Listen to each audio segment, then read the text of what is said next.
Hey guys नमस्कार, आप लोगों का टॉप 10 क्लासेस की प्यारे सी यूट्यूब फेम पर स्वागत है। प्यारे बच्चों, आज की क्लास में हम लोग बात करने वाले हैं कक्षा 12 की फिजिक्स की। प्यारे बच्चों, इस चैनल के माध्यम से आपको क्लास 12 की फिजिक्स की टोटल क्लास प्यारे बच्चों आपके एग्जाम से पहले हर एक बोर्ड के करा दिए जाएंगे प्यारे बच्चों, और साथ में क्लास 10th और क्लास 10th की मैथ और क्लास 10th की साइंस की बात करेंगे बिल्कुल फ्री ऑफ कॉस्ट। तो क्लास को स्टार्ट करते हैं भाई।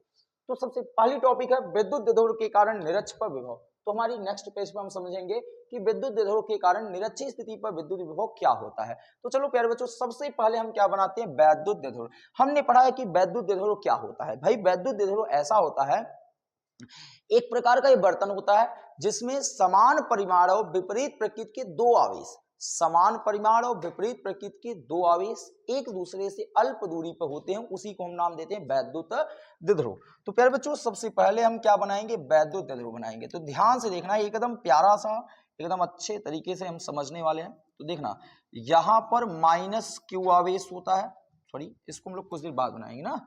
ये एक बिंदु आवेश यहां हो गया और ये कोई एक दूसरा बिंदु आवेश हो गया। अब ध्यान से देखना, एक पे माइनस क्यू होता है, एक पे क्या होता है पहले बच्चों, प्लस क्यू होता है। तो एक पर माइनस क्यू आवेश हो गया और एक पर क्या हो गया पहले बच्चों, प्लस क्यू आवेश हो गया। एक पे माइनस क्यू आवेश हो गया, एक पे प्लस क्यू आवेश हो गया, और इनके बीच की जो दूरी होती है, इनके बीच की जो दूरी होती है प्यारे बच्चों, वो दूरी बहुत ही अल्प होती है। वो दूरी क्या होती है, बहुत ही अल्प होती है, जिसे हम 2L से दिखाते हैं। तो ये पूरा के पूरा जो सिस्टम बना, ये जो पूरा के पूरा सिस्टम बना प्यारे बच्चों, ये पूरा के पूरा सिस्टम वैद्युत द्विध्रुव कहलाएगा, वैद्युत द्विध्रुव AB कहलाएगा। ध्यान से मेरे प्यारे बच्चों देखना कि ये कोई वैद्युत द्विध्रुव AB है। सबसे पहले वैद्युत द्विध्रुव बनाने के लिए करा था, वैद्युत द्विध्रुव बना दिए AB, जिसपे A पे माइनस क्यू आवेश है, B पे प्लस क्यू आवेश है और इनके बीच की दूरी 12 है। अब ध्यान से समझना कि इनका निरक्ष का मतलब होता है पहले बच्चों, इसकी मध्य बिंदु, इसका मध्य बिंदु क्या है, O है। इसका मध्य बिंदु क्या है, O है। अब आप बताओ, अगर इसका मध्य बिंदु O है, इसका मध्य बिंदु O है, तो जो दूरी 2L है वो दूरी बट के प्यारे बच्चों L के रूप में बट के L हो जाएगा। वो दूरी बट जाएगी, वो दूरी आपकी क्या हो जाएगी, L दूरी इधर हो जाएगी, L दूरी इधर हो जाएगी। बात यहां तक समझ पाए। मध्य बिंदु O होते ही जो 2L दूरी थी वो आधे आधे पे डिवाइड हो गई, L दूरी इधर हो गई, L दूरी इधर हो गई। अब हम आगे बढ़ेंगे। निरक्षीय स्थिति का मतलब क्या होता है प्यारे बच्चों, निरक्षीय स्थिति का मतलब होता है कि दोनों आवेशों को मिलाने वाली रेखा के लंबवत, रेखा के लंबवत। जैसे मैंने कहा कि ये कोई रेखा है और यहां पर एक आवेश है और यहां पर एक आवेश है, तो दोनों आवेशों को मिलाने वाली रेखा के लंबवत कोई भी बिंदु, चाहे ये वाला बिंदु मान लो, चाहे ये बिंदु मान लो, ये दोनों ही क्या कहलाएंगे प्यारे बच्चों, निरक्ष कहलाएंगे। इसका मतलब है कि इनको मिलाने वाली रेखा पे अगर एक लंबवत लाइन खींचे तो वो निरक्ष स्थिति कहलाता है। बोलो बात यहां तक क्लियर हो गई। तो प्यारे बच्चों, जो हम यहाँ लंबवत लाइन खींचेंगे वो इसके मध्य बिंदु पे खींचेंगे। ठीक ठीक, यहां देखना, ये आपकी निरक्षीय स्थिति कहला रही है, ये आपकी क्या होगी, निरक्षीय स्थिति। अब मानते हैं कि इसके कारण निरक्षीय स्थिति पर यहां कोई बिंदु है P, यहां कोई बिंदु क्या है प्यारे बच्चों, P है या C है, जो भी मानना चाहो, जिस पे हमको क्या ज्ञात करना, विभव ज्ञात करना। तो मान लेते हैं सपोज प्यारे बच्चों कि यहां कोई बिंदु क्या है, C है, जिस पे हमको विभव ज्ञात करना। याद रहे कि इसकी जो दूरी है, इसकी जो दूरी है प्यारे बच्चों, वो दूरी हम यहां से मानते हैं, यहां से जो दूरी है वो R है।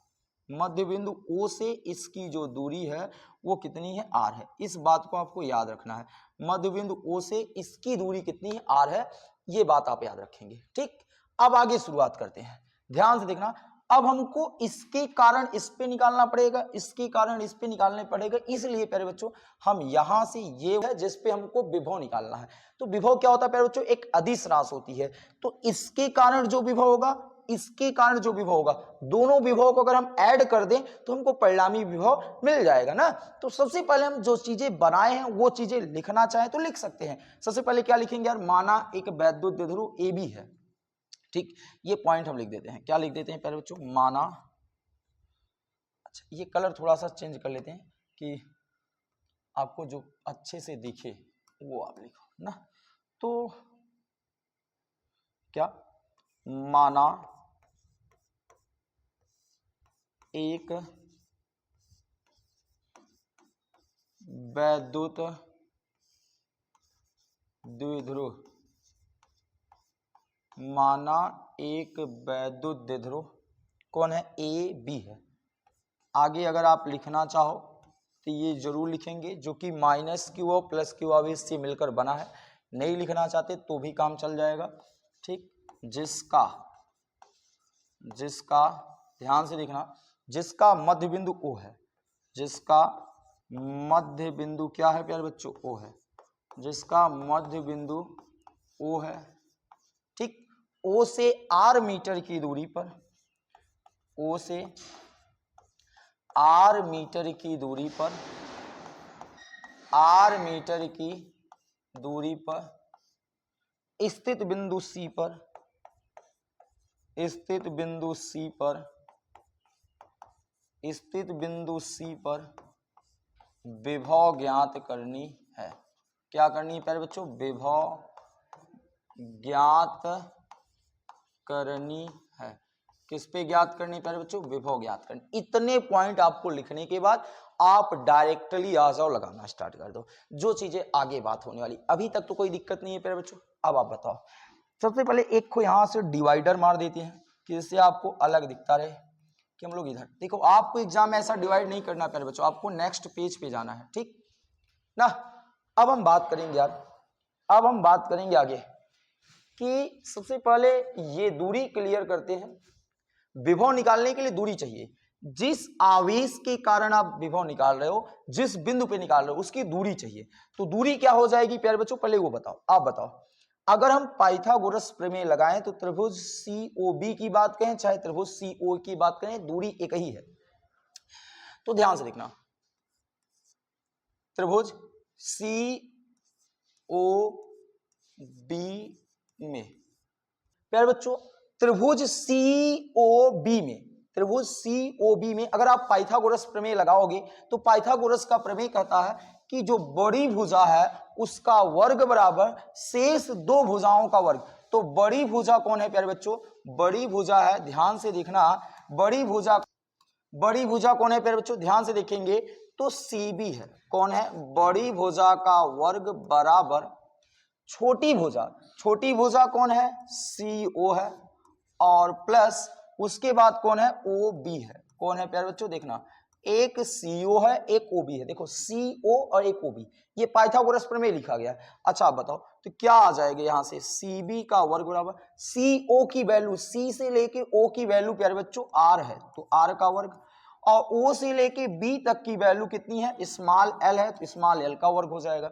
अच्छा ये CB का वर्ग आ गए, यहां तक कोई दिक्कत है प्यारे बच्चों, नहीं होना चाहिए, यहां तक समस्या ही नहीं होना चाहिए। अच्छा इधर से स्क्वायर हटाओगे, इधर से जब स्क्वायर हटाओगे तो इधर क्या कर लग जाता है, करड़ी लग जाता है, आर स्क्वायर प्लस क्या हो जाता है, एल स्क्वायर।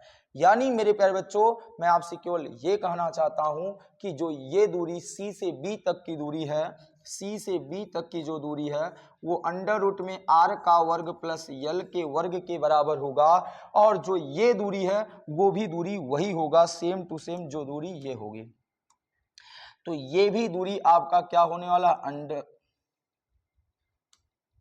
अंडर रूट में क्या होगा, R का स्क्वायर प्लस L का स्क्वायर। आपको इतनी बातें समझना होगा, जो दूरी ये है वही दूरी ये है, इस बात को याद रखना। अब हमको निकालना है सबसे पहले माइनस क्यू आवेश के कारण C पर विभव, फिर प्लस क्यू आवेश के कारण। तो चलिए फट से नोट कर लेते हैं, माइनस क्यू आवेश के कारण, किसके कारण प्यारे बच्चों, माइनस क्यू आवेश के कारण बिंदु C पर विभव। कहां पर विभव प्यारे बच्चों, बिंदु C पर विभव। तो प्यारे बच्चों विभव का सूत्र तो आपने पिछले वाले क्लास में पढ़ा था कि V equal to KQ by आर, KQ बाई आर, या तो K की वैल्यू रख लो 1/4 पाई एप्सिलॉन नॉट। अच्छा माइनस क्यू के कारण है तो भैया VB का नाम दे देंगे, क्योंकि माइनस क्यू वाला जो है वो B पर स्थित है ना। तो क्या होता है 1/4 pi epsilon naught Q by आर। तो बीच की दूरी कौन है, R, तो बीच की दूरी है आपके पास R square plus L square, R square plus क्या है, L स्क्वायर। ये VB की वैल्यू है। एक बात आप भूल रहे हो प्यारे बच्चों, यहां तो प्लस क्यू आवेश है, देखो प्लस क्यू आवेश, ठीक, प्लस क्यू आवेश के कारण विभव ये हो गया। अब हमको निकालना है प्यारे बच्चों माइनस क्यू आवेश के कारण। क्या निकालना है प्यारे बच्चों? माइनस क्यू आवेश के कारण विभव निकालना है। तो चलो यहां लिखते हैं माइनस क्यू आवेश के कारण, माइनस क्यू आवेश के कारण C पर विभव। किस पर विभव प्यारे बच्चों? C पर विभव। तो बोलो वहां क्या हो जाएगा? वहां VA हो जाएगा बराबर 1/4 पाई एप्सिलॉन नॉट। ठीक, आवेश वही है, केवल उसका माइनस लग गया है। तो माइनस क्यू बाई बीच की दूरी कौन है प्यारे बच्चों? अंडर रूट में आर स्क्वायर, अंडर रूट में कौन है प्यारे बच्चों? ध्यान से देखना, आर स्क्वायर प्लस कौन है? एल स्क्वायर है ये। अब इस माइनस को आप आगे बुला लोगे तो क्या आ जाएगा? Minus 1/4 pi epsilon naught Q by R का स्क्वायर प्लस एल का स्क्वायर ऊपर से अंडर रूट। ये आ गए आपके समीकरण नंबर 1 और ये आ गए समीकरण नंबर प्यारे बच्चों 2। आपने VA और VB का मान निकाल लिया है। अब हमको क्या करना है? C पर परिणामी विभव निकालना है प्यारे बच्चों। और हम जानते हैं कि जो अदिश राशि होती है उसको परिणामी निकालने के लिए ऐड कर दिया जाता है। बिंदु C पर परिणामी विभव, क्या बात करने वाले प्यारे बच्चों? बिंदु C पर परिणामी विभव। अब आप बताओ बिंदु C पे जो परिणामी विभव होगा वो V इक्वल टू क्या होगा प्यारे बच्चों? ध्यान से देखना, V इक्वल टू, डायग्राम पे चले तो प्यारे बच्चों डायग्राम पे अगर आप आ रहे हो तो इसके कारण जो विभव होगा और इसके कारण, दोनों के विभव को हम क्या कर देंगे? वहां ऐड कर देंगे। तो एक हो जाएगा VA और एक हो जाएगा VB। अब देखना समीकरण 1 और 2 से, समीकरण 1 और 2 बनाए थे ना पिछले वाले पेज पे हम लोगों ने। समीकरण 1 व 2 से ना VA व VB का मान रखने पर कहां रखोगे प्यारे बच्चों? इस वाले समीकरण में। तो प्यारे बच्चों जब आप इस वाले समीकरण में रखोगे तो V इक्वल टू क्या मिलेगा? जहां VA है वहां VA की वैल्यू रखेंगे। तो VA क्या है? Minus 1/4 pi epsilon naught, minus 1/4 pi epsilon naught Q by under root में आर का स्क्वायर प्लस एल का स्क्वायर। ये हो गया। फिर VB की वैल्यू देखेंगे तो जो चीज इधर माइनस में है वही चीज उधर क्या मिला है? प्लस में मिला है, देखिएगा भी आप। फिर उसके बाद क्यू बाई अंडर रूट में आर का स्क्वायर प्लस किसका? एल का स्क्वायर। अब देखना प्यारे बच्चों जो चीजें इधर ऋणात्मक में है वो चीजें उधर धनात्मक में है, तो प्लस और माइनस दोनों कैंसिल आउट करके V इक्वल टू क्या हो जाएगा? 0। यानी निरक्षीय स्थिति पर विद्युत विभव क्या होता है? शून्य होता है। किसी भी वैद्युत विभव के कारण जो निरक्ष पर विभव होता है वो क्या होता है प्यारे बच्चों? शून्य होता है, जो कि हम लोगों ने इस प्रकार यहाँ पर देखा। तो इस प्रकार हमारी एक टॉपिक कंप्लीट होता है प्यारे बच्चों आज की क्लास की, विद्युत विभव के कारण निरक्षीय स्थिति पे वैद्युत विभव। अब हमारा बचा है सेकेंड टॉपिक समविभव पृष्ठ, जिसे हम इक्वा पोटेंशियल सरफेस भी कहते हैं। तो प्यारे बच्चों आइए अब हम समझते हैं कि समविभव पृष्ठ क्या होता है। क्या हो? इक्वा पोटेंशियल सरफेस। ठीक, अब हम बात करते हैं समविभव पृष्ठ क्या होता है। अब आप बताइए, आप जैसे जानते हो प्यारे बच्चों क्या होता है, आप एक आवेश ले लो, एक आवेश ले लो, तो आपको पता होना चाहिए कि ये कोई एक आवेश हो गया। मान लेते हैं ये कोई बिंदु रूपी आवेश है। तो इस आवेश के कारण, ठीक, इस आवेश के कारण विद्युत क्षेत्र उत्पन्न होगा। आवेश के चारों तरफ क्या उत्पन्न होगा? विद्युत क्षेत्र उत्पन्न होगा। अब विद्युत क्षेत्र उत्पन्न हुआ तो विद्युत विभव होगा वहां पर। तो अगर मैं कहूं इसके चारों तरफ खींची गई एक ऐसा पृष्ठ, एक ऐसा पृष्ठ, मैंने कहा आवेश के चारों तरफ खींची गई एक ऐसा पृष्ठ, या हम कह दें विद्युत क्षेत्र में खींची गई एक ऐसा पृष्ठ। अब कहेंगे सब विद्युत क्षेत्र क्यों करें भाई? आवेश के चारों तरफ का क्षेत्र क्या कहलाता है? विद्युत क्षेत्र ही कहलाता है ना। आवेश के चारों तरफ का क्षेत्र विद्युत क्षेत्र कहलाता है। तो विद्युत क्षेत्र में खींची गई एक ऐसी पृष्ठ जिसके प्रत्येक बिंदु पर, जिसके प्रत्येक बिंदु पर, जैसे ये बिंदु हो गया, ये बिंदु हो गया, ये बिंदु हो गए, ये बिंदु हो गए, ये बिंदु हो गए, ये बिंदु हो गए। हर एक बिंदु पर विभव का मान क्या हो, सेम हो।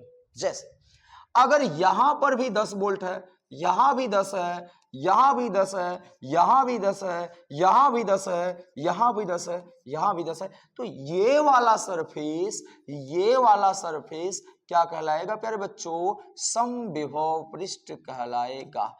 क्या कहलाएगा, समविभव पृष्ठ कहलाएगा। बोलो आप बात समझ पाए।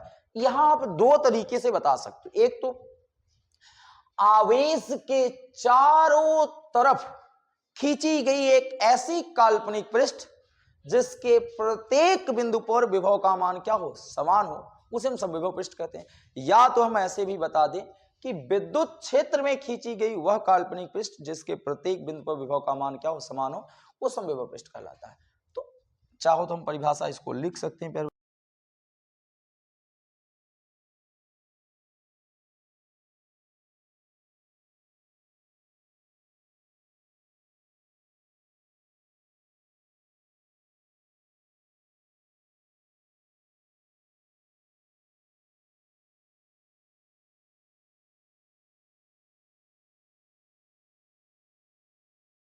समविभव पृष्ठ कहलाता है। ठीक, ये हो गए आपके समविभव पृष्ठ की परिभाषा। ठीक, अब हम बात करते हैं समविभव पृष्ठ के गुण के बारे में। का एक एक नंबर के कई बार पूछ लिए जाते हैं ये चीजें कि आप समविभव पृष्ठ के जो गुण होते हैं वो ऐसे नहीं पूछता कि आपके एग्जाम में बोलो कि समविभव पृष्ठ के गुण क्या है। इसके जो गुण होते हैं वो आपके एक नंबर में आते हैं। देखिए अभी मैं बता रहा हूं किस प्रकार। तो सबसे पहला गुण क्या है वो ध्यान देना। सबसे पहला गुण है वो क्या है, सबसे पहला गुण है कि दो समविभव पृष्ठ एक दूसरे को कभी प्रतिच्छेद नहीं करते, एक दूसरे को कभी नहीं काटते। अब आप कहेंगे ऐसा क्यों सर? तो देखिए, ऐसा कोई एक आवेश है, अब इस आवेश के चारों तरफ ये जो पृष्ठ होगा ये समविभव पृष्ठ होगा, एक समविभव पृष्ठ हो गया। अब जब दूसरा समविभव पृष्ठ खींचोगे तो ये होगा, तो ये दोनों कहां एक दूसरे को काटने वाले हैं भाई? दो समविभव पृष्ठ एक दूसरे को काटेंगे ही नहीं क्योंकि दोनों की त्रिज्याएं अलग अलग हो जाती हैं। तो यही चीज हम बता रहे हैं कि दो समविभव पृष्ठ एक दूसरे को कभी काटते नहीं है। ठीक, अब हम बात करेंगे दूसरे गुण की। अब हम बात करेंगे इसके दूसरे गुण की। दूसरा गुण क्या हो सकता है? दूसरा गुण ये होता है कि देखिएगा, जैसे मैंने कहा कि ये कोई आवेश हो गया और इस आवेश के चारों तरफ का जो ये पृष्ठ है, ये पृष्ठ नाम दिया गया समविभव पृष्ठ। ठीक, क्या नाम दिया गया? समविभव पृष्ठ। अब देखना कमाल की बातें ये है कि अगर आपने इसमें कोई भी दो बिंदु सेलेक्ट कर लेते हो कि बिंदु ए है और ये कोई बिंदु बी है, तो सबसे पहले आप बताओ बिंदु ए का विभव अगर 15 वोल्ट है तो बिंदु बी का भी विभव 15 वोल्ट होगा। क्यों दोनों बिंदुओं के विभव 15 वोल्ट होंगे? क्योंकि हमने पढ़ा कि विभव हर एक बिंदु पे समान रहता है। अब आप बताओ, अगर मैं पूछूं इन दोनों के विभव का अंतर, तो 15 में से 15 घटाओगे क्या पाओगे? 0 ही पाओगे ना। तो मेरे कहने का मतलब है कि समविभव पृष्ठ के किन्हीं दो बिंदुओं का विभवांतर शून्य होता है। समविभव पृष्ठ पे स्थित किन्हीं दो बिंदुओं के विभव का अंतर क्या होता है? शून्य होता है। किन्हीं दो बिंदुओं के विभव का अंतर, विभव का अंतर जिसे हम विभवांतर भी कह सकते हैं, विभव का अंतर शून्य होता है। क्या होता है? शून्य होता है। ये इसका दूसरा गुण है। ठीक, अब आगे बात करते हैं तीसरे पॉइंट की। तीसरा पॉइंट क्या है वो देखना। तीसरा पॉइंट क्या है वो देखना आपको। तीसरा पॉइंट आपको ऐसे समझना है कि हमने कहा कि ध्यान से देखना, हमने क्या कहा कि ये कोई आवेश हो गया और इसके चारों ओर की पृष्ठ को समविभव पृष्ठ कहें। इनके किन्हीं दो बिंदुओं के विभव का अंतर शून्य हो गया। अच्छा आप ये बताओ, जब विभवांतर शून्य हो गए तो किसी भी आवेश को समविभव पृष्ठ पे ले जाने में कार्य शून्य होगा। क्यों कार्य शून्य होगा? क्योंकि V इक्वल टू W/Q होता है, ये जीरो हो गया, विभवांतर जीरो हो गया, तो कार्य तो ऑटोमेटिक जीरो हो ही जाएगा। कार्य यहाँ क्या हो जाएगा? ऑटोमेटिक आपका क्या हो जाएगा? जीरो। तो नेक्स्ट पॉइंट हम क्या लिख देंगे? समविभव पृष्ठ पर आवेश को एक बिंदु से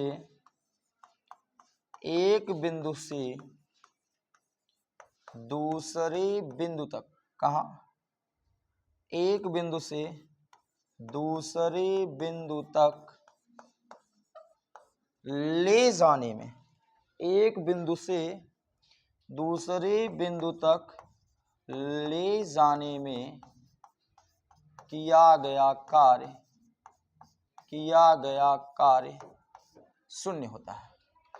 किया गया कार्य शून्य होता है। ठीक, इस प्रकार प्यारे बच्चों आपके समविभव पृष्ठ के जो गुण हैं वो आपके एग्जाम में जो कुछ इंपॉर्टेंट गुण पूछे जाते थे वो आपको बता दिए गए। बहुत सारे गुण और हैं आपके चैप्टर में, अगर आप ढूंढने जाओगे तो बहुत सारे गुण आपको और मिलेंगे। तो हम लोग उन्हीं गुणों के बारे में अध्ययन किए हैं जो कि आपके एग्जाम में कई बार पूछे गए हैं, एग्जाम पैटर्न में कई बार आए हैं। आई होप कि आपको आज की क्लास में जो टॉपिक हमने अध्ययन किया है, जिस टॉपिक के बारे में हमने बात की है, वो दो टॉपिक कौन कौन सी थी आपने देखा ही है प्यारे बच्चों। हमें उम्मीद है कि आपको कहीं भी कोई भी किसी भी प्रकार का कोई डाउट नहीं रह गया होगा। अगर कोई भी डाउट रह भी गया होगा तो आप कमेंट सेक्शन में कमेंट कर सकते हैं। मिलते हैं आपको नेक्स्ट वीडियो में एक नई टॉपिक के साथ। तब तक के लिए आप क्लास को अटेंड कीजिए। Thank you all dear student. जय हिंद, जय भारत।